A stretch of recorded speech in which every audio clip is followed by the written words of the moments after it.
How to rescreen a VistaView. Establish a clear, flat workspace. Set the housing on a blanket and put the pull bar furthest away from you. Drill in screwdrive mode. Remove the zip guide from the upper cap using the number 0 Robertson.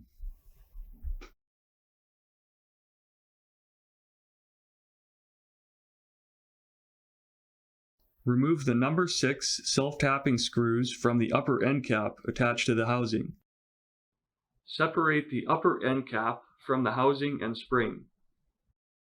This step is identical on the other side. The VistaView in this demonstration is a right-handed unit.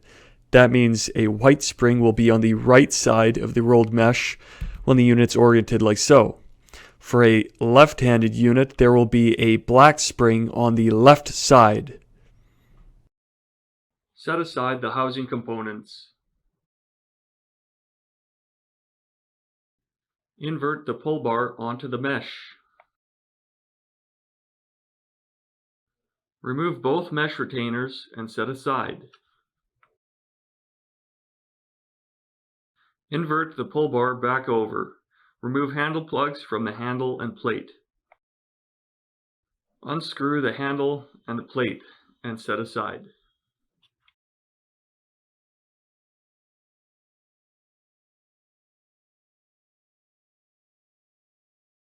Loosen the set screw that corresponds with the pull bar's upper end cap. Unscrew the upper pull bar cap. Pull it out to allow the mesh spline clearance of the pull bar.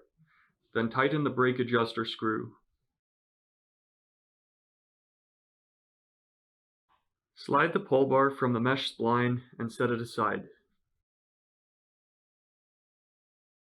Unpack the new rolled mesh.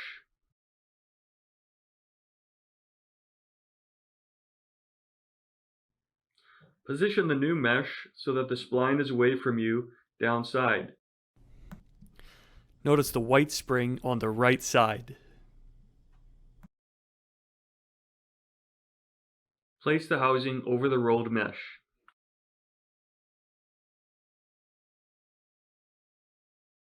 With the exposed brake assembly side up, feed the pull bar along the mesh spline. Spray some dry silicone if it's difficult. Loosen the set screw that corresponds with the pull bar's upper end cap. Using your finger or track cutoff, set the edge of the brake shoe just shy from the edge of the end cap taper. Ensure the same on the other end. Set the drill's torque at 1. Screw on the handle plate and dry fit the handle. Check the brake shoes again. If they moved in, remove the handle assembly and follow the previous steps again, extending the shoes a little further. Screw on the plate, dry fit the handle, and check again. Once satisfied, screw the handle on snugly. Test the handle to ensure it is not too tight. Then put handle plugs back on. Put the brake rivet in. Invert the pull bar and mesh over the housing. Using 2 track cutoffs, slide them onto both ends through the pull bar caps and zippers.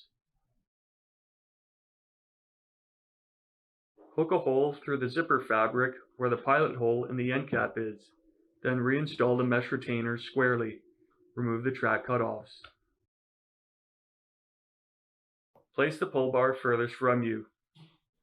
Put wedges where the zipper guide would go in the end caps. With the spring end of the rolled mesh elevated, place the end cap on the spring and wind as per the guide. Set the torque at 5. Screw the upper end cap onto the housing, ensuring the zipper teeth are in the wider part of the slot. Remove the lower end cap's pivot and bearing as the new roll comes with them. Then repeat the previous steps. Move the pull bar back and forth a few times so that the mesh rolls taut and the zipper stacks neatly. Set the torque at 1. Screw the zipper guides on the end caps and ensure the zipper teeth are in the wide slot of the keyway. Put the rivet in the handle and reinstall the unit, and then the tracks and receiver.